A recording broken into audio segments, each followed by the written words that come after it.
오늘은 성령 강림 후 제21주 주일이며 종교개혁 주일입니다. 시편 90편 14절에서 15절 말씀을 힘입어 하나님을 예배하는 자리로 나아가겠습니다. 다 같이 조용한 마음으로 기도하시겠습니다.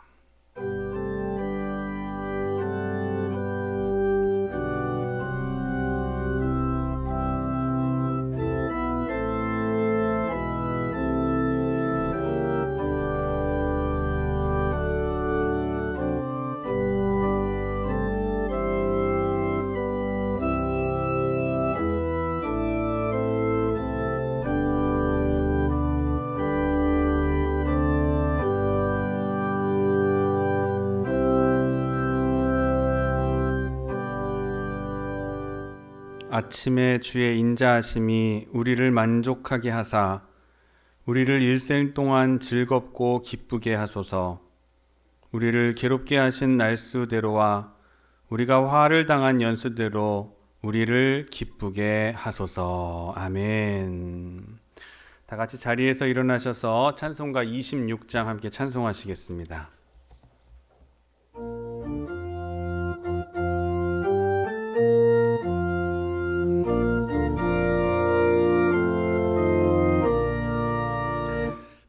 구세주를 아는 이들 찬송하고 찬송하세.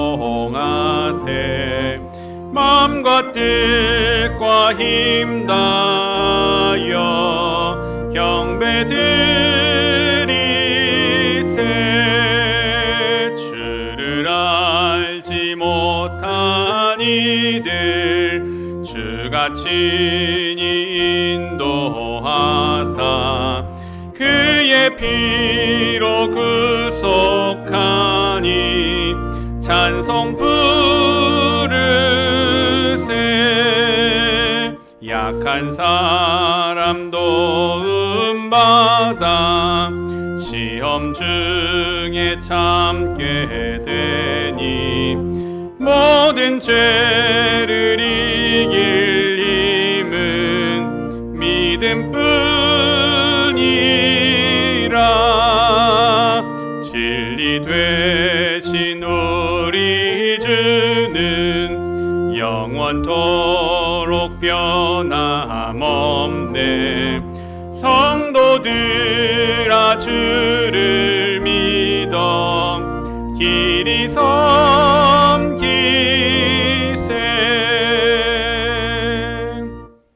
함께 우리의 입술로 우리의 죄를 하나님 앞에 겸손히 고백하겠습니다.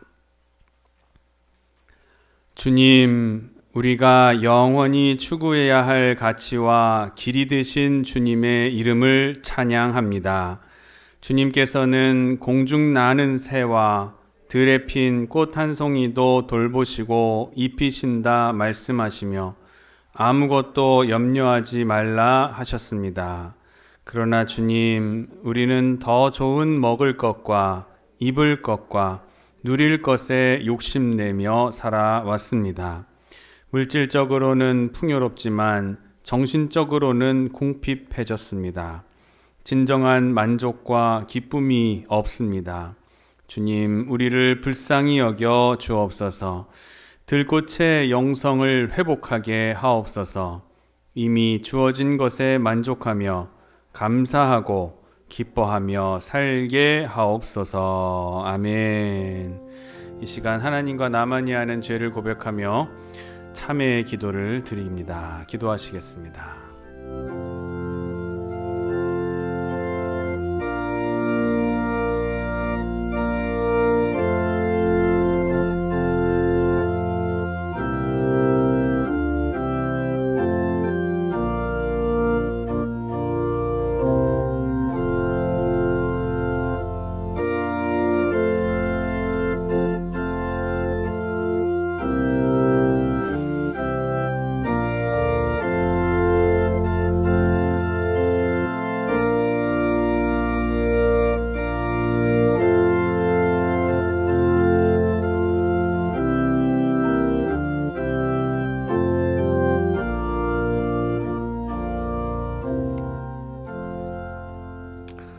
제2의 고백과 더불어 네 가지 기도 제목 가지고 함께 기도합니다. 코로나19의 전염병이 빠르게 진정되기를, 오늘도 예배자의 자세를 잃지 않고 예배에 은혜 받도록, 하나님께서 기뻐하시고 이끄시는 교육관 건축이 될 수 있도록, 우리의 가정과 가정의 문제와 영육 간의 강건함을 위해서 함께 합심으로 기도하겠습니다. 사랑과 은혜가 풍성하신 하나님 아버지, 주님의 은혜와 사랑을 진심으로 감사드립니다. 하나님, 오늘도 우리를 이 자리로 불러 모아주시고 거룩한 성의를 맞아 저희를 함께 불러주심을 인도하시니 감사드립니다. 우리가 내 힘으로 나온 것이 아니라 하나님의 부름이 있었기 때문에 우리를 불러주신 것이고, 이 자리에 나오게 된 것임을 잊지 않게 하셔서 하나님의 부르심에 늘 순종하며 살아갈 수 있는 귀한 종들 되어질 수 있도록 인도하여 주옵소서. 오늘도 참석케 하시고 예배하게 하셨사오니 이 자리 우리를 위한, 나를 위한 은혜를 풍성히 부어주셔서 하늘의 신령하고 땅에 기름진 것으로 우리 가정과 우리 심령의 풍성에 채워지는 역사가 일어나게 하여 주시옵소서. 질병으로 인하여 고통받는 이들이 있습니다. 코로나19로 인하여 경제적으로 가정적으로 어려움을 당하는 모든 우리의 지체들을 하나님 불쌍히 여겨주시고 이 질병의 때가 속히 지나게 하여 주옵시기를 간절히 바라오고 원합니다. 하나님, 우리 교회에 귀한 건축을 허락하여 주셨사오니 감사를 드립니다. 인간의 뜻과 생각과 방법 가지고서는 이것을 할 수가 없음을 우리는 연약한 공간임을 고백합니다. 아무것도 할 수 없는 우리임을 고백합니다. 하나님, 친히 이루어 주시옵소서. 하나님, 인도하여 주시옵소서. 이끌어 주시고 주장하여 주셔서 그 길 따라 걸어갈 수 있는 저희들 되게 하여 주시옵소서. 우리의 연약함 아시는 주님, 우리의 가정의 아픔을 아시는 주님, 하나님, 주님 품어주시고 긍휼히 여겨주시고 불쌍히 여기시사 자비를 베풀어 주시옵소서. 진실한 마음으로 회개하는 자에게 주시는 위로의 말씀은 고린도후서 3장 4절에서 5절 말씀입니다. 우리가 그리스도로 말미암아 하나님을 향하여 이 같은 확신이 있으니 우리가 무슨 일이든지 우리에게서 난 것 같이 스스로 만족할 것이 아니니 우리의 만족은 오직 하나님께로부터 나느니라. 아멘. 교동문 104번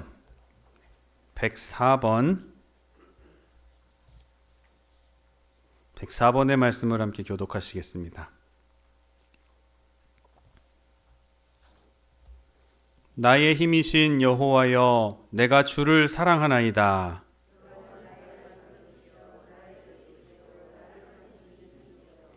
나의 하나님이시오, 내가 그 안에 피할 나의 바위이시오, 나의 방패시오. 예수께서 이르시되 오히려 하나님의 말씀을 듣고 지키는 자가 복이 있느니라 하시니라. 이 복음은 모든 믿는 자에게 구원을 주시는 하나님의 능력이 됨이라. 복음에는 하나님의 의가 나타나서 믿음으로 믿음에 이르게 하나니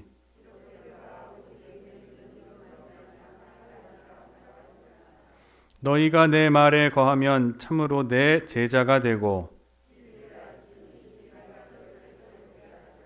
우리 주 예수 그리스도로 말미암아 우리에게 승리를 주시는 하나님께 감사하노니 항상 주의 일에 더욱 힘쓰는 자들이 되라. 아멘. 사도신경으로 우리의 신앙을 고백하겠습니다. 전능하사 천지를 만드신 하나님 아버지를 내가 믿사오며 그 외아들 우리 주 예수 그리스도를 믿사오니 이는 성령으로 잉태하사 동정녀 마리아에게 나시고 본디오 빌라도에게 고난을 받으사 십자가에 못 박혀 죽으시고 장사한 지 사흘 만에 죽은 자 가운데서 다시 살아나시며 하늘에 오르사 전능하신 하나님 우편에 앉아 계시다가 저리로서 산자와 죽은 자를 심판하러 오시리라. 성령을 믿사오며 거룩한 공회와 성도가 서로 교통하는 것과 죄를 사하여 주시는 것과 몸이 다시 사는 것과 영원히 사는 것을 믿사옵나이다. 아멘. 자리에 앉아주시겠습니다. 오늘 예배를 위해 우리를 대표해서 노인우 장로님 기도해 주시겠습니다. 하나님 아버지, 지난 여름에 지류했던 장마와 또한 폭우와 태풍 중에도 우국이 아름다운 결실을 맺어 추수의 계절을 맞이했고, 오늘 성령 강림 후 20일 주일에 종교개혁 504주년을 맞이했습니다. 독일의 수도사인 마틴 루터 신부가 카톨릭에 부패한 95개 조항으로 종교를 개혁함으로 선교 시대가 열려 복음이 온 세계에 전파되어 교회가 부흥하고 복음이 들어가는 곳마다 나라가 발전하며 인간의 정신이 깨우치고 빛과 자유가 신장이 되고 민주주의가 이루어지고 경제의 발전을 이루어 가난으로부터 해방되는 역사를 이루게 하신 복음이 이 땅에까지 구원의 기쁜 소식으로 수많은 교회와 하나님의 자녀들을 허락하신 하나님 아버지께 감사와 찬송을 드립니다. 자비로우신 주님, 종교개혁 주일에 우리 한국 교회와 주의 백성들과 진정으로 회개하고 성령의 역사하심으로 새롭게 변화되게 하여 주옵소서. 갈등과 분열이 사라지게 하옵소서. 용서와 평화의 종으로 세워져 나라가 혼란한 세상에 복음의 참빛이 되게 하시고 어두워진 세상에 소금의 사명을 잘 감당한 교회들이 되게 하여 주옵소서. 사랑의 하나님, 우리를 그리스도를 닮도록 창조하셨고 주님을 본받으라 하신 주님, 우리의 죄를 회개합니다. 하나님 아버지, 용서해 주옵소서. 우리의 온갖 더러운 모든 죄를 성령의 불로 태워주시고 주님의 보혈로 씻어 주옵소서. 주님 앞에 신실하기 원합니다. 주님 앞에 깨끗한 심령 되기를 원합니다. 완악하고 교만했던 마음 버리게 하시고 하나님 앞에 온전히 겸손하기 원합니다. 영적 무지로 하나님의 영광을 가리웠던 것을 회개합니다. 주님의 은혜와 사랑으로 용서해 주시고 주님의 뜻을 분별하는 지혜와 믿음으로 주님이 지고 가신 그 사명의 십자가를 우리도 질 수 있게 해주시고 주님께 온전히 쓰임받는 성도들이 되게 하여 주옵소서. 우리의 신앙도 아름다운 열매를 맺는 신앙으로 성장하게 하여 주옵소서. 하나님, 우리 태장교회 축복해 주옵소서.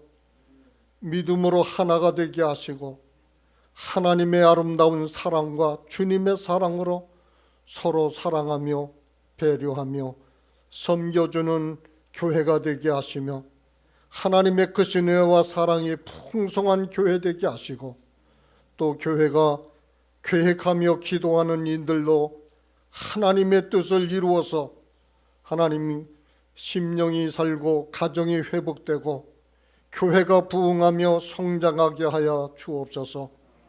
하나님 아버지, 건국하여 세워주신 우리 대한민국 정치, 경제, 안보, 법치가 무너져 상식과 진리를 찾아볼 수 없어 국민들이 희망을 잃고 있습니다. 또한 코로나로 하나님께 드리는 예배가 제한을 받고 있습니다. 하나님, 하루속히 종식되어서 예배가 회복되게 하여 주옵소서. 또한 온 국민들이 두려움과 혼란 속에 부르짖어 하나님 앞에 기도하고 있습니다. 하나님, 이 백성들의 죄를 용서하시고 긍휼을 베풀어 주옵소서. 하나님, 사회주의 사상이 아닌 건국이념 자유민주주의가 변치 않도록 하나님 역사하여 주옵소서. 위정자들 하나님 다스려 주셔서 하나님의 뜻과 올바른 정체로 대한민국과 자유민주를 지키게 하시고 이 백성들의 고귀한 생명과 재산을 지키어 국민들이 하나님의 삶이 안정되게 하시며 오직 하나님을 섬김으로 믿음으로 잘 섬기는 행복한 나라가 되게 하여 주옵소서. 하나님, 이 시간 말씀을 전하시는 목사님 함께하여 주시고 말씀을 통해서 저희들 은혜 받기를 원합니다. 하나님의 음성을 듣기를 원합니다. 아버지 하나님이 혼란 있는 이 시대에 영적 지혜로 하나님의 뜻을 분별해서 오직 믿음의 사람으로, 기도의 사람으로, 성령의 사람으로 온전히 세워질 수 있도록 하나님 축복해 주옵소서. 이 시간 예배드리는 첫 시간, 마지막 시간까지 주님 홀로 영광받아 주시기를 간절히 바라오며 우리를 사랑하시는 우리 구주 예수님의 이름 받도록 간절히 기도하옵나이다. 아멘.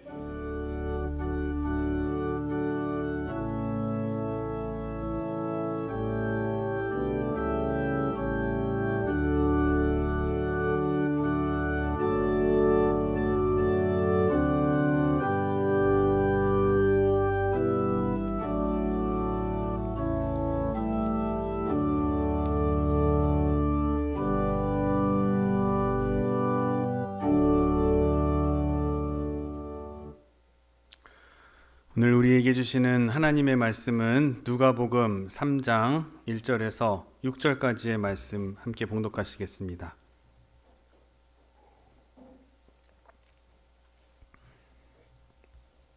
누가복음 3장 1절에서 6절까지의 말씀입니다. 저와 여러분 한 절씩 교독하도록 하겠습니다. 디베리오 황제가 통치한 지 15해 곧 본디오 빌라도가 유대의 총독으로 헤롯이 갈릴리의 분봉왕으로 그 동생 빌립이 이두레와 드라고니 지방의 분봉왕으로 루사니아가 아빌레네의 분봉왕으로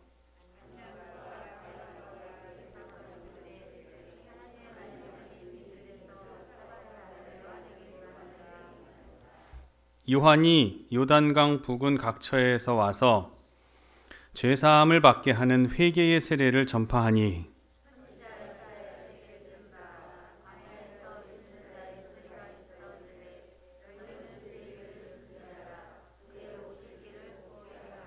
모든 골짜기가 메워지고 모든 산과 작은 산이 낮아지고 굽은 것이 곧아지고 험한 길이 평탄하여질 것이요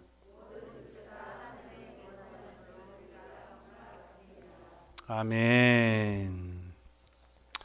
오늘 예배에 오신 여러분 한 분 한 분을 주님의 이름으로 사랑하고 또 축복합니다. 앞뒤 좌우에 계신 분들과 인사하시겠습니다. 주의 이름으로 사랑하고 축복합니다. 인사하겠습니다.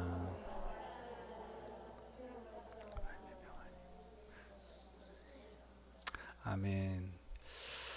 오늘은 누가복음 3장 1절에서 6절까지의 본문을 가지고 첩경을 평탄케 하라 라는 제목으로 하나님의 말씀 증거하도록 하겠습니다. 말씀 가운데에 깊은 은혜를 경험하는 복된 시간, 깨달음의 시간이 될 줄을 믿습니다.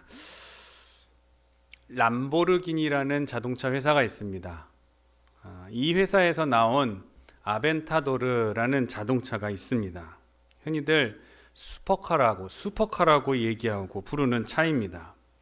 이 차는 어마어마한 성능을 지녔습니다. 최고 속도가 350km로 달릴 수 있는 자동차입니다. 제로백이라고 부르는 정지 상태에서 시속 100km에 도달할 때까지의 속도를 측정한 시간이 불과 3초도 걸리지 않습니다. 2.9초의 기록을 가지고 있어요. 12기통 엔진에 770마력의 힘을 냅니다. 이게 무슨 말이냐면은 말 한 마리가 끄는 힘이 1마력인데 말 770마리가 끄는 힘으로 자동차를 추진한다라는 거예요. 이 슈퍼카라고 하는 차들은, 좋은 차들은 잘 달리게 하는 것도 중요하지만 멈추게 하는 것도 기술입니다. 100km로 달리다가도 시속 100km로 달리다가도 브레이크를 탁 잡으면은 31m 만에 정지를 합니다. 그런 성능을 가진 만큼 가격도 어마어마합니다. 천정이 열리는 우리가 오픈카라고 얘기하는 로드스터의 모델은 우리나라 출시 가격이 7억 5,846만 원입니다. 별로 안 놀라시네요. 7억이 넘는 차예요. 그런데 이 차는 아무 도로나 달릴 수가 없습니다. 아무 도로나 달릴 수 있는 차가 아니에요. 차체가 빨리 달리다 보니까 공기의 저항을 적게 받기 위해서 차체가 굉장히 낮습니다. 거의 땅에 붙어서 간다라는 표현이 어울릴 정도로 바닥에 붙어서 갑니다. 그래서 작은 이 과속 방지턱 하나도 넘을 때 너무 조심해야 돼요. 경사가 심한 지하주차장에는 들어가지 못합니다. 이 차의 차주의 이야기를 들어봤는데 초행길에는 절대로 이 차를 가지고 가지 않는다고 합니다. 먼저 다른 차를 가지고 갈 곳을 한번 쑥 왔다 갔다 한 다음에 어디 위험한 구석은 없나, 그리고 난 다음에 차를 가지고 간다는 거예요. 조심조심. 문 한 짝에 수천만 원씩 하니까 그 아래가 긁히면 큰일 나겠죠. 그도 그럴 만도 합니다. 사람을 이동시켜주는 차인데 이 사람은 차를 이동시키기 위해서 사람이 봉사해야 되는 그러한 주객전도의 삶을 사는 것 같더라고요. 우리가 보기엔 그렇지만 그 사람들에게 있어서는 자동차는 그런 가치가 있다고 생각하는 것이겠죠. 제가 이 이야기를 드리는 것은 아무리 비싼 자동차, 좋은 자동차, 그리고 목적지가 확실하다고 해도 길이 잘 닦여 있지 않다면 갈 수가 없다는 것입니다. 우리가 알다시피 길이라는 것이 얼마나 중요합니까? 아스팔트 위를 가다가 비포장 도로를 가려고 하면은 덜컹거려 가지고 가기가 힘듭니다. 탄탄한 포장된 도로가 편하고 좋은 거예요. 길은 참 중요한 것입니다. 옛날 대로마 제국이 세계를 점령한 다음에 점령국에 들어갈 때에도 가장 먼저 한 것이 들어가서 길을 닦는 것이었습니다. 실크로드도 그렇게 해석이 될 수가 있는 것이에요. 교역을 하려면 길을 따라서 가야 되기 때문에 반드시 길이 있어야 됩니다. 길이 없으면 어떠한 일도 이루어질 수가 없습니다. 역사의 큰 사건도 이 길과 함께 이루어졌다는 것을 우리는 알아야 됩니다. 옛날 왕에게는 왕의 길이 있었습니다. 왕이 행차하게 되면 먼저 길을 쭉 예비를 해놔야 됐었어요. 이 왕이 얼마나 권세를 가지고 있느냐는 그 왕이 지나가야 할 길을 어떻게 닦아놨느냐에 따라서 그 왕의 권세를 가늠할 수가 있었다는 거예요. 2000년 전에 로마 제국에서 닦아놓은 길을 가보면 양쪽에 소나무가 열을 지어가지고 쭉 서 있습니다.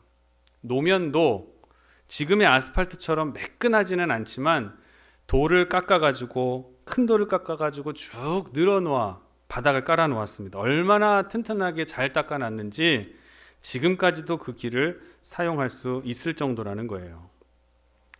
오늘은 이 길에 대해서 말씀드리려고 합니다. 오늘 본문 4절에 이 길에 대한 이야기가 나옵니다. 우리 앞에 보고 함께 읽겠습니다. 시작. 주의 길을 준비하라. 주의 길을 준비하라. 주의 길을 준비하라고 말씀합니다. 이 말씀은 매우 중요한 상징적인 의미를 가지고 있습니다. 물질적이고 눈에 보이는 길을 가리키는 것이 아니에요. 마음의 길, 어서 오십시오 하는, 환영하는, 그리고 영접하는 그런 마음가짐을 말씀하고 있는 것입니다. 인격과 인격의 만남에서 마음을 활짝 열고 어서 오세요 하는, 그렇게 마음 열고 마음을 맞이할 때는, 여는 마음을 가지고 있을 때는 그 인격과 인격 사이에는 아름다운 일들이 많이 일어납니다. 그런데 마음의 길이 준비되어 있지 않고 마음의 문을 탁 닫고 있으면 어떠한 일도 일어나지 못합니다. 심지어 예수님이 찾아오셔도 마음의 문을 닫고 있으면 예수님을 만날 수가 없습니다. 오늘 본문에서 세례 요한은 말씀합니다. 너희는 주의 길을 준비하라. 그의 오실 길을 곧게 하라. 이것은 세례 요한이 메시아가 왔도다. 회개하고 주의 길을 예비하라. 주님을 영접하라라고 광야에서 부르짖고 있는 것입니다. 죄사함을 얻게 하는 회개의 세례를 베풀었습니다. 회개라는 말에는 돌이키다, 마음을 돌린다, 뒤로 돌린다라는 그런 뜻을 가지고 있어요. 마음을 돌리고 이제 새로 임하는 새로운 주권에 대해서 영접을 해라. 새로 임하시는 왕을 받아들일 준비를 하거라 라는 선포를 지금 세례 요한은 백성들에게 하고 있는 것입니다. 그리고 그 해야 될 것이 무엇이냐? 구불구불한 일을 곧게 만들어라. 구불구불한 것을 곧게 펴고 높은 것을 또는 너무 낮은 것을 평탄하게 작업을 해라. 그리고 편하게 그분이 쉽게 오실 수 있도록 왕이 그의 주권을 자유롭게 행사하실 수 있도록 너의 마음을 열어라. 영접할 마음의 자세를 가져라. 쉽게 말해서 너희는 마음의 문을 활짝 열어라 하는 명령의 말씀인 것입니다. 여러분, 강철왕 카네기 아실 겁니다. 사업하는 분들은 누구나 한 번쯤 연구해 보았을 만한 인물이죠. 이 유명한 사업가도 28살까지는 세일즈맨이었습니다. 지금의 세일즈라는 개념이 아니라 옛날엔 세일즈맨은 뭐예요?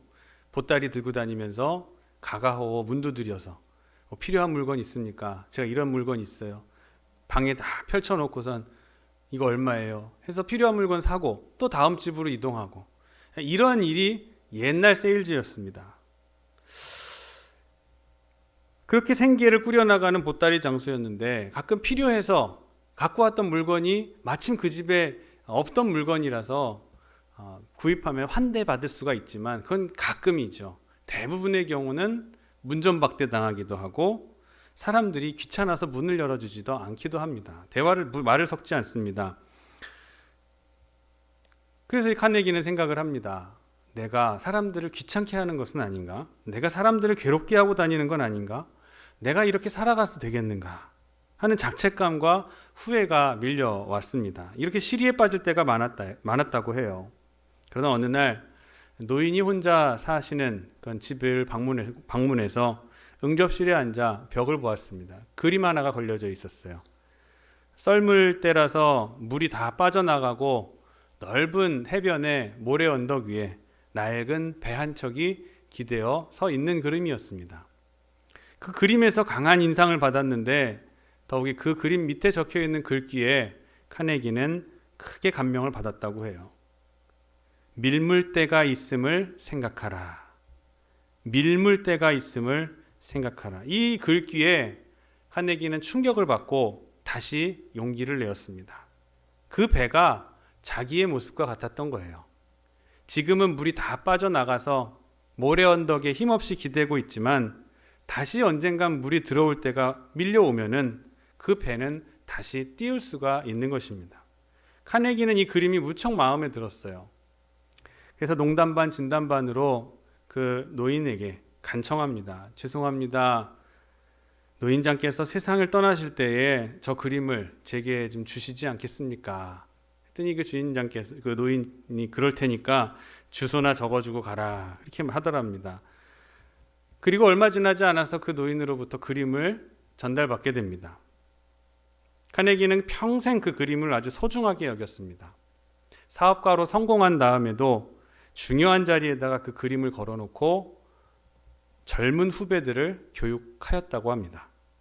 밀물대가 있음을 기억해라. 지금 물이 다 빠져나가서 저 배와 같이 우리가 아무것도 할 수 없는 절망의 상황이 있지만 앞으로 물이 들어올 때는 물이 들어올 땐 저 망망대해에 배를 띄어 얼마든지 가고 싶은 곳으로 항해할 수 있는 사람이 되게 될 것이다. 밀물대를 대비한 마음의 문을 활짝 열으라는 거예요. 미래에 대한 마음의 문을 활짝 열은 거예요. 바로 이것이 준비입니다. 사건이 있기 전에 먼저 생각하는 것이 준비입니다. 늙고 나서 늙음을 생각하는 것은 준비가 아닙니다.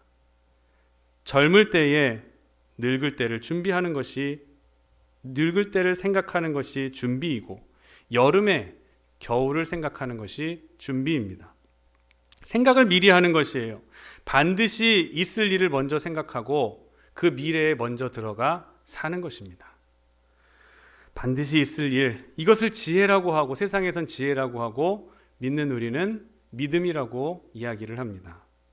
예수님께서 이 땅에 오셨습니다. 이것은 이전과 다른 새로운 차원의 소망이고 하늘로부터 임하였던 한 줄기의 빛이었습니다.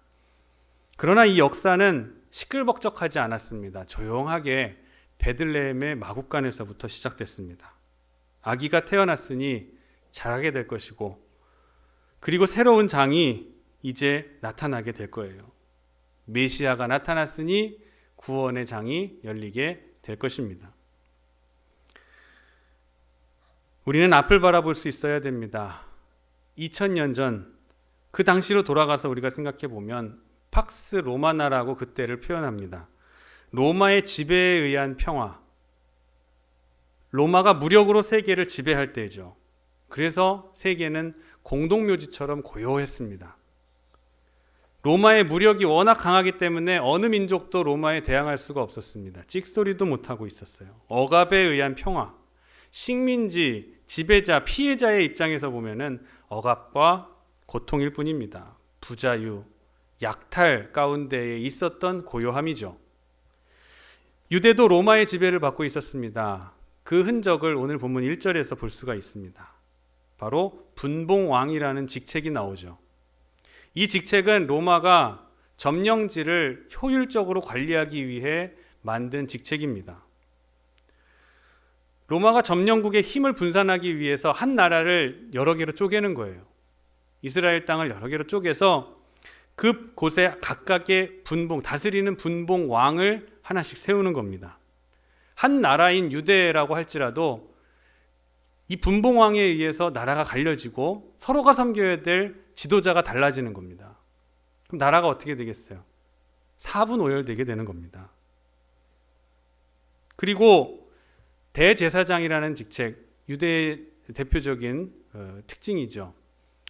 그 대제사장이라는 직책은 한 명만 될 수 있습니다. 그리고 세습이 됩니다. 종신직이에요. 한 번 대제사장이 되면 죽을 때까지 그 역할을 수행하고 그리고 그 역할은 다음 아들에게 물려주게 되는 거예요. 이 세습이 됩니다. 2명의 대제사장은 있을 수가 없어요. 그런데 로마 사람들은 대제사장에게 주어지는 이 권력이 너무 강하다는 것, 점점 강해진다는 걸 알고 이 권력을 분산하기 위해서 로마에서 직접 대제사장을 임명하게 됩니다.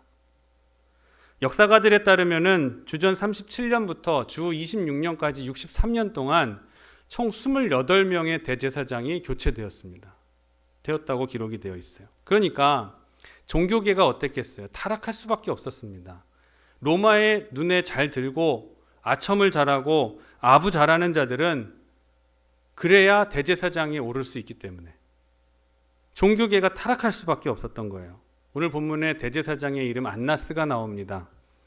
안나스는 주 7년부터 14년까지 봉직했던 인물이에요.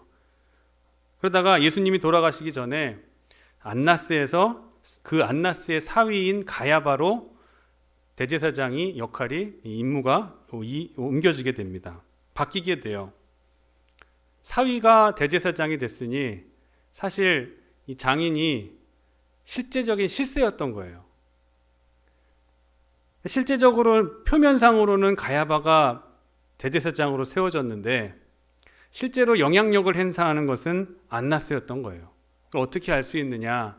예수님이 돌아가시기 전에 신문을 받으러 이 사람 저 사람에게로 갑니다. 마지막에 빌라도에게 가서 십자가형을 선고받게 되시는데 맨 예수님이 잡히시자마자 첫 번째로 끌려갔던 곳이 바로 안나스에게로 끌려가셨습니다.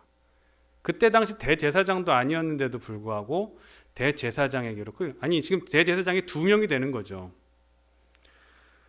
그리고 난 다음에 가야바에게로 보내어지고 그리고 헤롯에게로 갔다가 빌라도에게로 가서 예수님이 십자가 선고를 받게 됩니다. 그 짧은 새벽 시간에 예수님이 잡히시고 아침에 십자가에 달리시는 그 새벽 시간에 4명에게 왔다 갔다 하시면서 신문을 받으신 거예요. 얼마나 힘드셨겠어요. 이것이 당시 종교계의 타락을 말해주는 한 장면입니다. 세속화되었을 뿐만 아니라 정치와 야합했던 것이죠. 교회에는 깨끗함과 거룩함이 사라지고 형식만 남게 되었습니다. 이렇게 혼란한 가운데에 하나님의 말씀이 세례 요한을 통해서 선포되어집니다. 역사학자들은 당시를 가리켜서 정치, 경제, 문화 모든 면에서 타락하고 가장 혼란한 암흑 시대였다라고 이야기를 합니다. 그때에 암흑 시대였을 그때에 하나님의 말씀이 세례 요한을 통해서 선포되어졌던 거예요. 어디에? 빈들, 광야에 하나님의 말씀이 전해졌습니다. 이 광야라는 것은 일반적으로 사막, 넓은 들 이런 뜻이기도 하지만 이 시대를 이야기하는 의미하는 것이기도 해요. 광야 같은 세상에 하나님의 복음이 전해지게 된 거예요. 회개하라, 천국이 가까웠느니라. 메시아가 왔으니 회개하고 마음을 돌이켜서 주님을 영접하거라. 회개의 복음을 외치고 돌아다닌 거예요. 그 방법으로 지금 첩경을 평탄케 하라라고 말씀합니다. 신학자인 칼바르트에 의하면 하나님의 말씀은 3번 오신다고 가르치고 있습니다. 3가지 모양으로 오신다는 말이에요. 첫째는 초림입니다. 말씀이 육신을 입고 이 땅에 오신 사건. 오래 선지자들의 예언대로 그 예표된 말씀대로 이제 실제적으로 육신의 몸을 입고 우리에게 오신 것, 인격화된 말씀을 이야기하는 거예요. 두 번째는 앞으로 심판주로 재림하시게 됩니다. 역사의 끝에 만 백성을 심판하시기 위해서 영광 중에 구름을 타고 다시 우리에게 오십니다. 종말론적으로 이 세상 끝에 다시 오실 주님을 이야기하는 거예요. 그리고 3번째로 이미 말씀으로 우리에게 오셔서 역사하시는 주님이십니다. 성령과 말씀이 바로 이 3번째 주님을 얘기하는 거예요. 오늘도 우리는 설교를 통해서 말씀을 듣고 성경 말씀을 통해 읽고 성령을 통해서 깨닫게 하심을 통해서 여러분들이 그것을 받아들이게 되지 않습니까? 읽고 깨닫고 듣는 이러한 일련의 모든 것이 바로 성령, 이 3번째 오신 주님을 영접하는 행동입니다. 그런데 이 말씀을 영접하기 위해서 우리는 버려야 할 것이 있습니다. 세례 요한은 오늘 본문에서 그 주님을 영접하기 위해서 우리가 버려야 할 것이 무엇이고 고쳐야 할 것이 무엇이냐를 오늘 말씀에서 가르쳐주고 있습니다. 그 4가지가 무엇인지를 5절 말씀을 중심으로 오늘 살펴보도록 하겠습니다. 우리 5절을 다시 한번 읽겠습니다. 시작. 모든 골짜기가 메워지고 모든 산과 작은 산이 낮아지고 굽은 것이 곧아지고 험한 길이 평탄하여질 것이요. 자, 4가지입니다. 첫째, 모든 골짜기가 메워져야 됩니다. 골짜기를 메우라는 거예요. 우리가 자주 사용하는 표현 가운데 골이 깊다라는 표현이 있습니다. 불신의 골이 깊고 마음의 상처의 골이 깊고 피해의식의 골이 깊다. 이런 말을 자주 사용합니다. 처음에는 냇물이 졸졸졸졸 흐르던 것이 점점 파이더니 결국 골짜기가 되어버렸다는 거예요. 상처 입은 심령, 배신당한 자의 마음의 아픔, 실패의 경험으로 인해서 상처받은 사람을 가리키는 말이에요. 그 상처, 깊은 상처를 가리키는 거예요. 이 절망과 시리에서 다시 메꾸어서 올라오지 않으면 이제 오시는 주님을 영접할 수가 없다는 겁니다. 이 골짜기가 메워지지 않으면 예수님을 영접할 수가 없다는 거예요. 한 원로 목사님의 설교 말씀 글을 읽어본 적이 있습니다. 지금은 한 90이 넘으신 목사님이신데 이런 말씀이에요. 저는 초등학교를 다니면서 일본말로 공부했습니다. 한마디라도 우리말을 하면 매를 맞고 하루 종일 벌을 서기 일쑤였습니다. 그런데 집에 와서는 우리말을 써야 합니다. 어쩌다 일본말이 섞여 나오기라도 하면 이번에는 아버지한테 매를 맞습니다.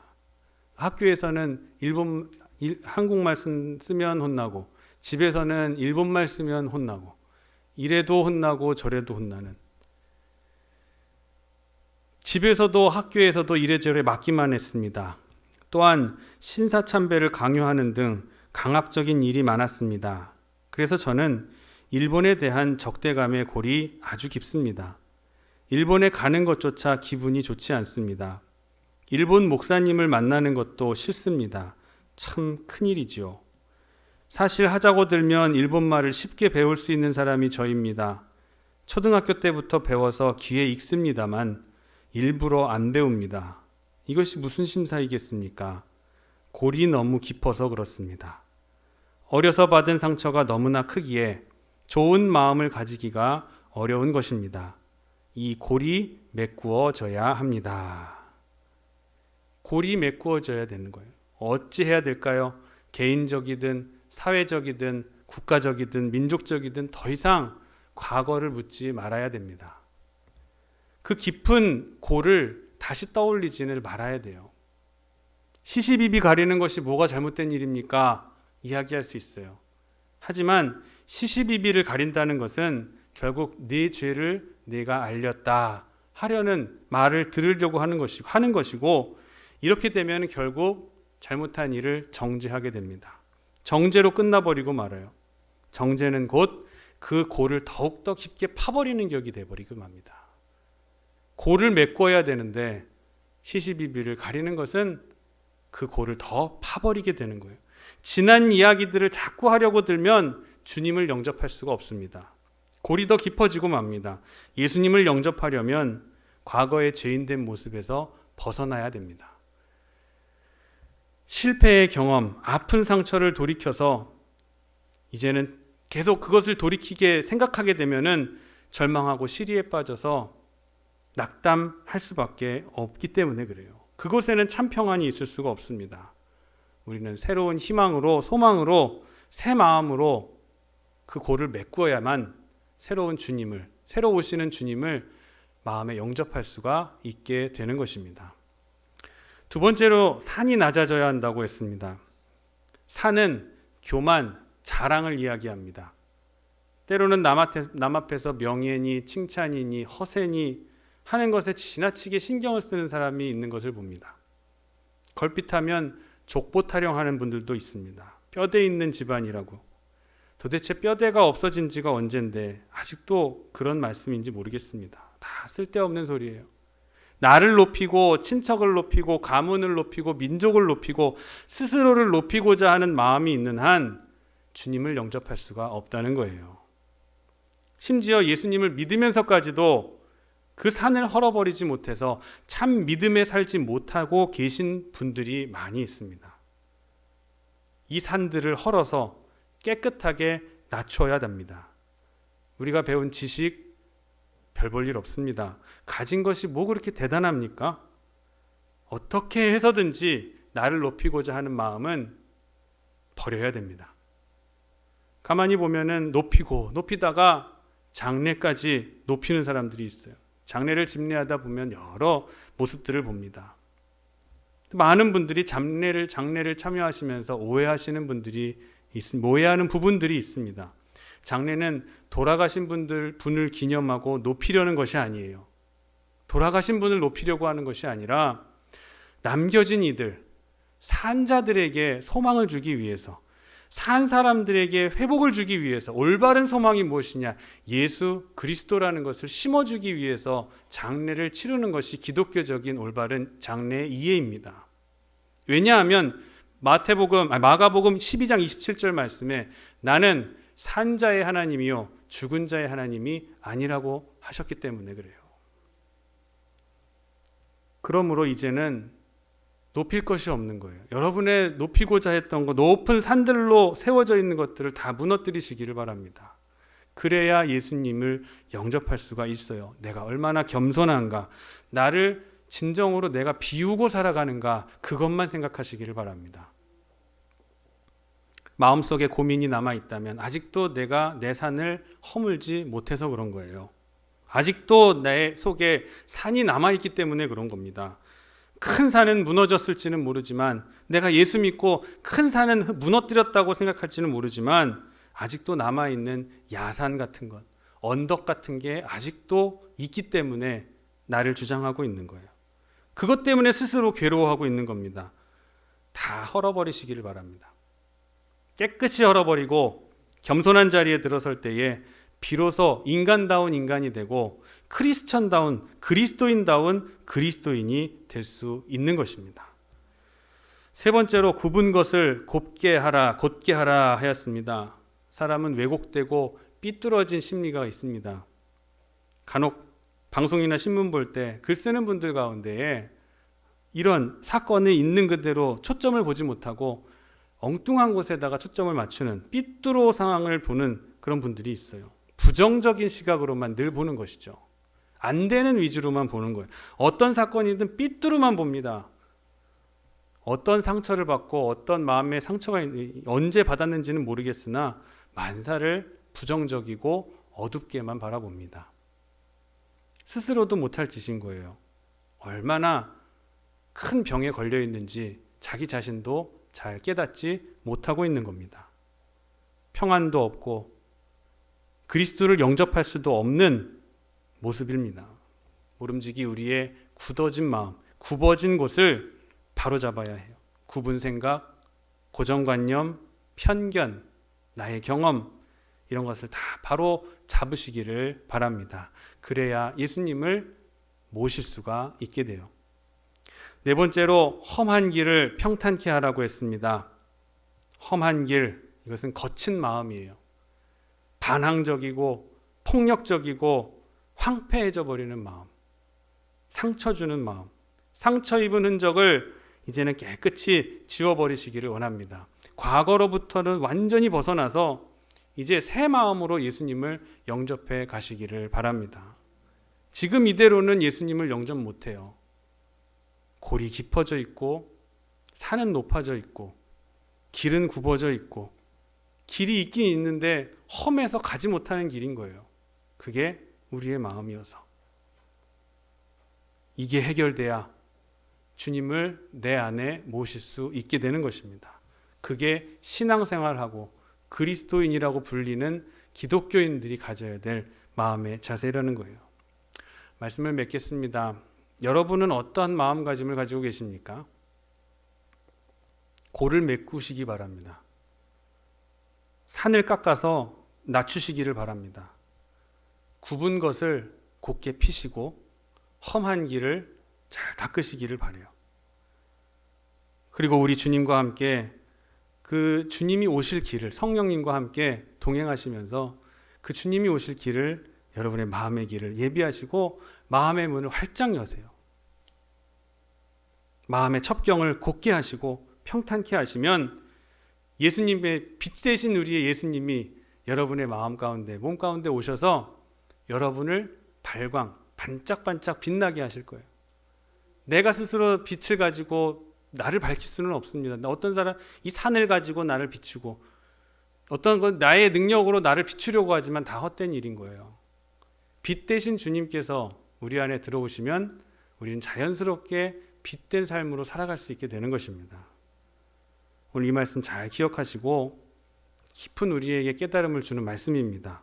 주님 오실 길을 잘 예비하는 여러분의 마음에 주님을 잘 모시고 살아가시는 여러분 되시기를 주님의 이름으로 간절히 축원합니다. 기도하겠습니다. 주님 감사합니다. 예수님이 오시기 전 세례 요한은 이미 새 속에 물들 대로 물들어 버린 이스라엘 백성들에게 오실 메시아를 영접하려면 저들이 먼저 준비해야 될 마음가짐의 자세를 오늘 5절에서 선포해 주었습니다.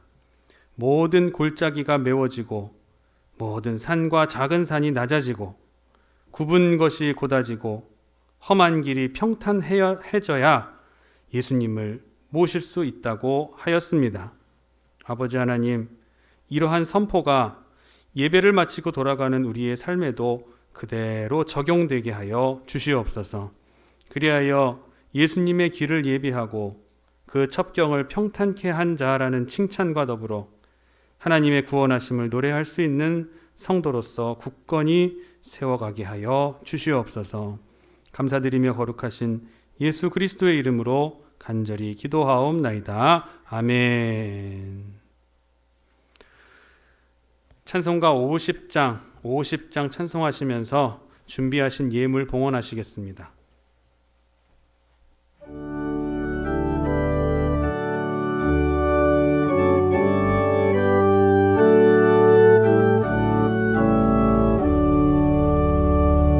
내게 있는 모든 것을 아낌없이 드리네. 사랑하고 의지하며 주만 따라 살리라. 주께 드리네. 주께 드리네. 사랑하는 구주 앞에 모두 드리네. 내게 있는 모든 것을 겸손하게 드리네. 세상 욕심 멀리하니 나를 받아 주소서. 주께 드리네. 주께 드리네. 사랑하는 구주 앞에 모두 드리네.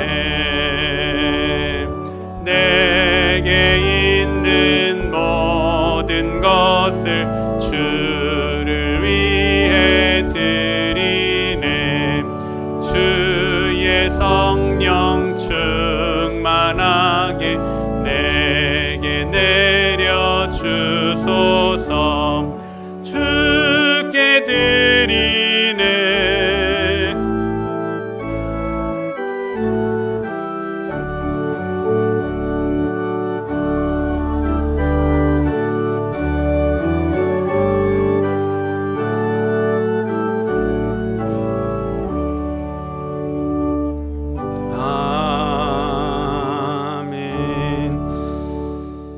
주님 감사합니다.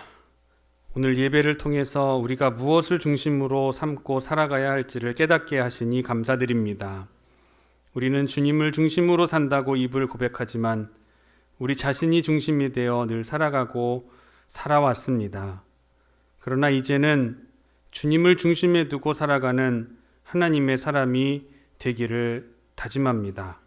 주님 우리를 인도해 주옵소서. 이 시간 주님께 이 귀한 마음을 담아서 예물을 구별해 드리오니 기쁘게 받아 주옵소서. 주님께서 우리에게 많은 복을 주신 것을 헤아리며 감사할 수 있는 삶을 살게 하시고 날마다 주님께 많은 기쁨을 드리며 살아가는 성도들 되게 하여 주시옵소서. 우리에게 교육관 건축의 사역을 허락해 주심을 감사드립니다. 비전을 가지고 미래를 바라보며 다음 세대를 우리가 품고 또한 우리의 전 세대를 함께 품으며 함께 지어가야 할 이 교육관 건축을 하나님 함께하여 주시옵소서. 절박한 위기 속에서 우리 교회를 다시 세워갈 수 있는 또한 상황을 역전케 하시는 하나님의 위대한 부흥의 역사를 경험하기 위해 이 건축을 진행하오니 하나님께서 인도하여 주시옵소서. 건축을 통해 하나님이 살아계시고 위대하시다는 것이 드러나는, 그래서 그것을 경험하는 기적의 증인들이 될 수 있게 축복해 주시옵소서. 한 주간 사랑하는 성도들의 삶의 자리를 인도하시기를 원합니다. 성도들의 경영하는 사업과 가정과 직장과 학교에 크신 하나님의 은혜를 내려주시사 한 주간 동안도 예수님과 함께 동행하는, 그래서 하나님 안에서 승리할 수 있는 신앙인이 되게 하여 주시오며 코로나19로 인하여 고통 가운데 있는 우리들 가정들과 자녀들을 불쌍히 여기시고 이 상황이 빨리 종식되어 다시 하나님이 베푸신 자연 속에 함께 기쁘게 즐거워하며 살아가는, 또한 우리에게 맡겨진 귀한 사명을 100분 발휘하며 살아가는 귀한 하나님의 종들 되어질 수 있도록 우리를 불쌍히 여기시고 긍휼히 여기시고 자비를 베풀어 주시옵소서. 육신의 연약함으로 인해 고통받고 있는 우리의 지체들이 있습니다. 연약한 부위에 손을 얹고 기도할 때마다 주의 크신 능력에 손길이 더하여지게 하여 주셔서 그 부위의 치료를 통해 크신 하나님의 치료하심의 역사를 경험하는 경험자들이 될 수 있도록 인도하여 주시옵소서. 믿음이 연약해서 아직까지 방황하고 있는 지체들, 아직 인가기도 되지 못한 우리의 가족들 한 사람 한 사람에게 찾아가 주셔서 저들의 마음을 두드려 주시옵소서. 감사드리며 거룩하신 예수 그리스도의 이름으로 간절히 기도하옵나이다. 아멘. 교회 소식 말씀드리겠습니다. 쌓여있는 철거 잔해물로 인해서 주차장이 매우 위험합니다. 그 연세 있으신 우리 분들과 또 어린이들의 안전을 위해서 각별하게 유의해 주시고, 협소해진 주차 공간으로 인해서 불편함 겪는 것 넓은 마음으로 이해해 주시기를 바랍니다.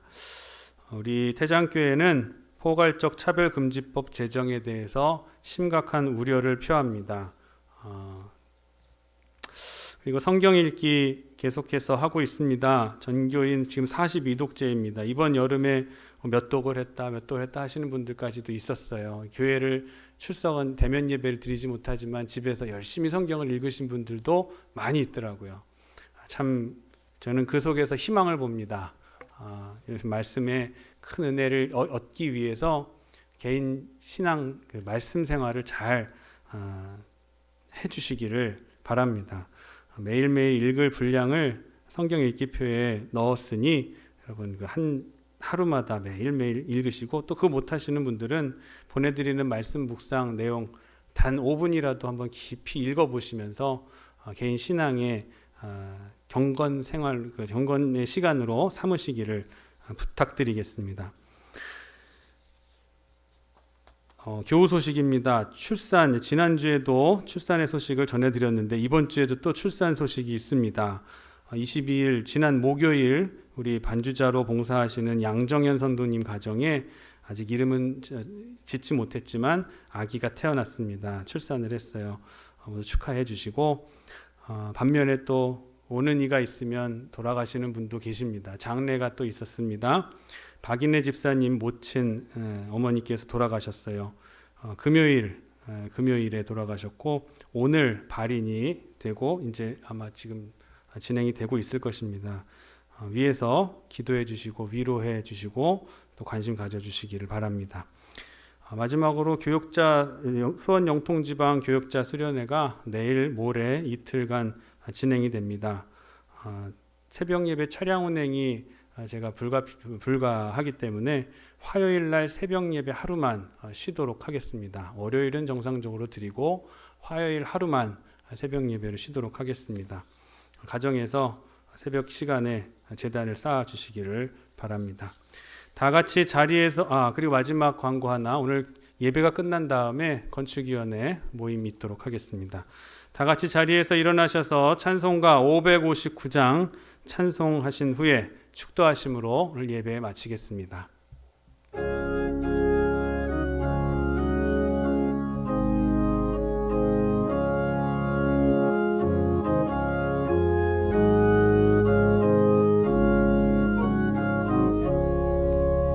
사철의 봄바람 불어있고 하나님 아버지 모셨으니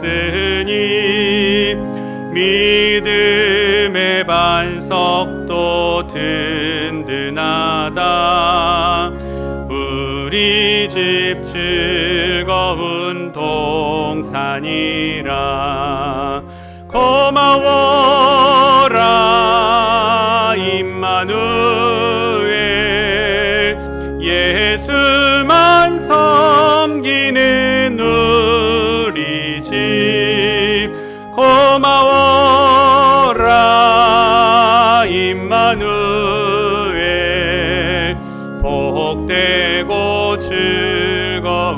하루하루 어버이 우리를 보이시고 동기들 사랑에 뭉쳐있고 기쁨과 설움도 같이 하니 한간의 초가도 천국이라.